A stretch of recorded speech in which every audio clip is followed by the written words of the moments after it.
காலை வணக்கம். என் பொருள் யாவும் ஈந்தளித்தாலும் அன்பில்லையானால் அதிற் பயனில்லை.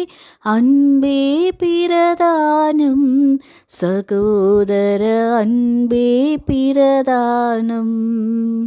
ஆமாங்க, ஒரு நாள் அன்பு, செல்வம், வெற்றி என்று 3 பேர் ஒரு குடும்பத்தை சந்திக்கும்படி போனாங்களாம். அவங்க வீட்டின் வாசல்ல நின்று கொண்டு, எங்க 3 பேர்ல ஒருத்தர் மட்டும்தான் உள்ள வருவோம், யார் உள்ள வரணும்ன்றத நீங்க டிசைட் பண்ணி சொல்லுங்கன்னு சொன்னாங்களாம். அந்த குடும்பத்தார் ஒரு பெரிய டிஸ்கஷனுக்கு பிற்பாடு அன்பை உள்ள அழைத்தாங்களாம். அன்பை அழைத்த உடனே கூடவே செல்வமும் வெற்றியும் உள்ள வந்தாங்களாம். அந்த குடும்பத்தார் கேட்டாங்களாம், ஒருத்தர் மாத்திரம்தான் வருவேன்னு சொன்னீங்க, நாங்க அன்பை மட்டும் தானே அழைத்தோம், நீங்க 2 பேரும் ஏன் வந்தீங்கன்னு கேட்டாங்களாம். அதற்கு அவங்க சொன்னாங்களாம், ஒருவேளை நீங்க செல்வத்தையோ வெற்றியையோ அழைத்திருந்தா அவங்க மட்டும்தான் வந்திருப்பாங்க. ஆனா நீங்க அன்பை அழைத்ததுனால செல்வம் வெற்றியாகிய நாங்களும் சேர்ந்து வந்திருக்கோம்னு சொன்னாங்களாம். ஆமாங்க, ஒரு மனிதனுக்கு வாழ்க்கையில செல்வமும் வெற்றியும் தேவைதாங்க. ஆனா அந்த செல்வமும் வெற்றியும் இருக்கிற இடத்துல அன்பு இல்லைன்னா சேர்த்து வைத்திருக்கிற செல்வத்திற்கும் அச்சீவ்மெண்ட்ஸுக்கும் வேல்யூவே இல்லாம போயிருங்க. ஒரு குடும்பத்துல அன்பு நிறைந்திருக்கும் பொழுது குறைவுகள் மத்தியிலும் சமாதானமாய் சந்தோஷமாய் வாழ முடியுங்க. வேதம் நமக்கு சொல்லுகிறது, மலைகளை பெயர்க்கத்தக்க விசுவாசம் நமக்கு இருந்தாலும், நமக்கு உள்ளதெல்லாம் அன்னதானம் பண்ணினாலும் அன்பு நமக்கு இல்லைன்னா நம்ம ஒண்ணுமே இல்லைங்க.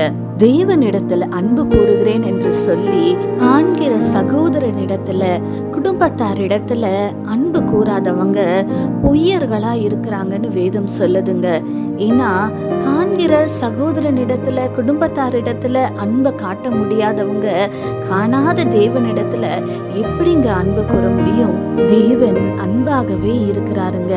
தேவன் நம்மிடத்துல அன்பா இருக்கிறது போல நாமும் மற்றவர்களிடத்துல அன்பா இருக்கணும்னு ஆண்டவர் நமக்கு சொல்லி கொடுக்கிறாருங்க. இந்த காலை வேளையில நம் இருதயத்துல கை வைத்து ஆண்டவரிடத்துல கேட்போமா, ஆண்டவரே உம்முடைய அன்பை எனக்குள்ள ஊற்றுங்கப்பா, நீங்க என்னிடத்துல அன்பா இருக்கிறது போல, ஆமாப்பா என் குறைவுகள் மத்தியிலும் நீங்க என்னிடத்துல அன்பா இருக்கிறது போல நானும் என்னுடைய குடும்பத்தாரிடம், என்னை சுற்றி இருக்கிறவர்களிடம் ஆண்டவரை அன்பா இருக்க எனக்கு நீங்க உதவி செய்யுங்கப்பான்னு கேட்போம். கண்களை மூடி ஆண்டவரை நோக்கி பார்ப்போமா. எங்கள் பரிசுத்த பரலோக பிதாவே, உம்மை துதிக்கிறோம் அப்பா, உம்மை ஸ்தோத்தரிக்கிறோம். இதோ இந்த காலை வேளையிலுமாய் தகப்பனே அப்பா, நீர் எங்களிடத்துல அன்பா இருக்கிறது போல நாங்களும் மற்றவர்களிடத்துல அன்பா இருக்கணும்னு எங்களுக்கு சொல்லி கொடுத்துருக்கிறீங்களேப்பா.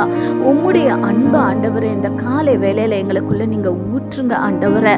அப்பா நீர் சொல்லி கொடுத்தது போலவே ஆண்டவரை அப்பா, நாங்கள் எங்கள் குடும்பத்தாரை, எங்களை சுற்றி இருக்கிறவர்களை அன்பாய் நடத்த எங்களுக்கு நீங்க உதவி செய்யுங்க ஆண்டவரே.